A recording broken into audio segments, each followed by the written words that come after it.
So there's technically 6 questions in this video, but 5 sounds more clickbaity, and also this first one's really short. Assuming Steph Curry is healthy and doesn't have any problems with his ankles or lower body or anything, I think the Warriors are going to be fine and they're going to win the finals.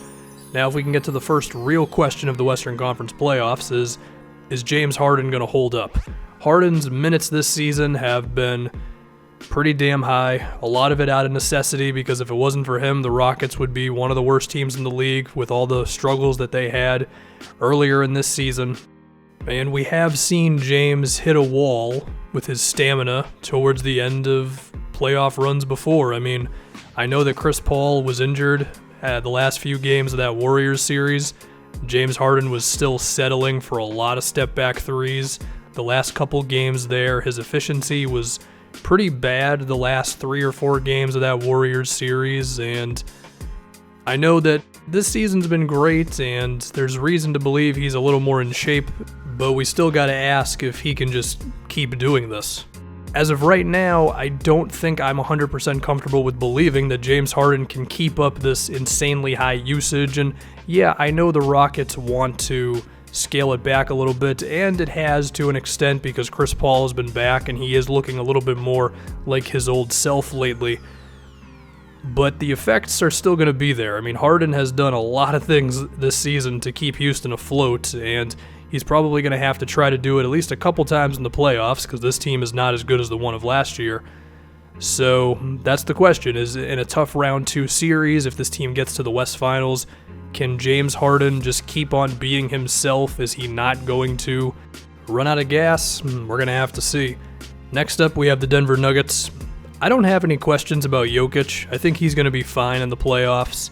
His playmaking, his shooting, his post skills, I think all that's going to translate. The question is the other guys on this team, specifically their guards. I'm going to start with Jamal Murray a little bit. Murray's had an up and down NBA career. He's certainly trending in the right direction, but I think there are still questions about his consistency and his playmaking and if he can read defenses effectively and all that. And then we have Gary Harris, who had some injury troubles this season. He's played about 50-something games this year, but his point totals are down. And these two are going to have to play well.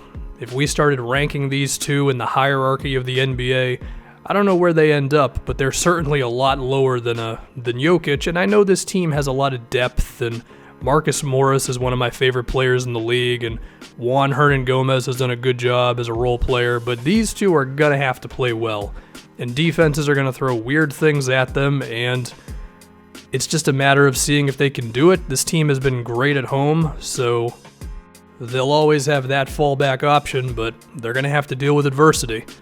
If we now go to the Oklahoma City Thunder and we talk about Russell Westbrook a little bit, his shooting percentages have definitely been rough this year. Of course, everybody has talked about this. I'm not saying anything new here.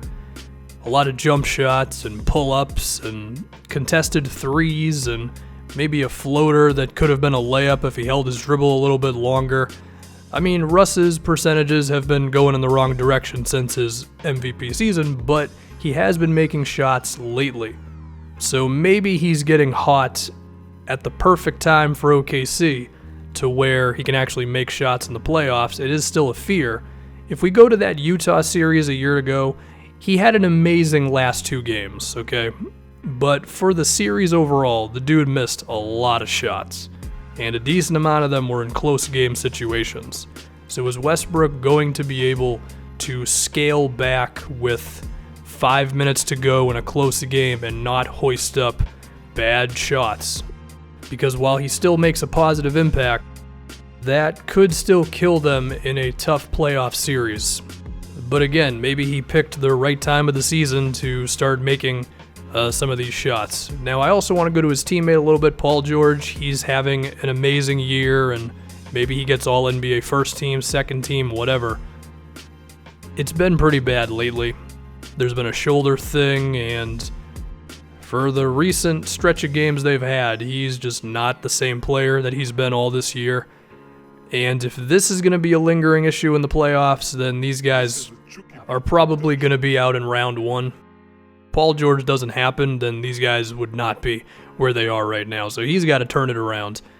Next up, we want to look at the San Antonio Spurs, specifically DeMar DeRozan. So, the Spurs have been on fire lately.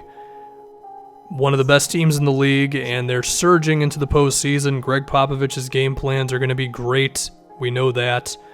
But DeRozan has had so many disappointing playoff performances at this point that it's almost the expectation, and we're not even surprised when he underwhelms in the postseason and just looks a little afraid, where he's hesitant with his dribble, he's not as aggressive attacking good defenders, maybe he pulls up when he should keep going to the rim, and I just want to see if he's not going to do that stuff anymore, because if he lays an egg in the playoffs again, then I don't think San Antonio has a chance of going that far. But if he can just be consistently decent, if he can just put up an efficient 20 points a game and be respectable on defense and allow everything around him to carry this team to victories, I think these guys could be a pretty frightening team in the playoffs. Now we want to talk about a center, Rudy Gobert, one of my favorite players in the league. And there's a lot of nice things you can say about him. The defensive impact is through the roof, as we all know. But if the Jazz face the Spurs, LaMarcus Aldridge might kill him with jump shots. Because I don't know if Gobert is going to step out on him possession after possession if the Spurs play Aldridge at center. If the Jazz get the Denver Nuggets, I think a similar thing can be said for Nikola Jokic, who recently killed my Celtics with a whole bunch of three-pointers in the fourth quarter.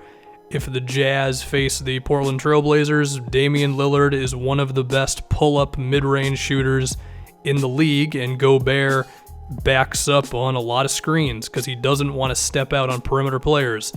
James Harden, if we're being honest, has kind of figured out how to attack Gobert with his craftiness around the rim, and he's also gotten a lot better at floaters, so he doesn't give Gobert the opportunity to really block his shot. So this is the ongoing question with Rudy Gobert, is for all the great things that he does and leading the Jazz to consistently one of the best defenses in the league and maybe winning another Defensive Player of the Year, when he faces certain teams and certain players, can he still be the same guy? I don't know, but there's some Western Conference questions for you.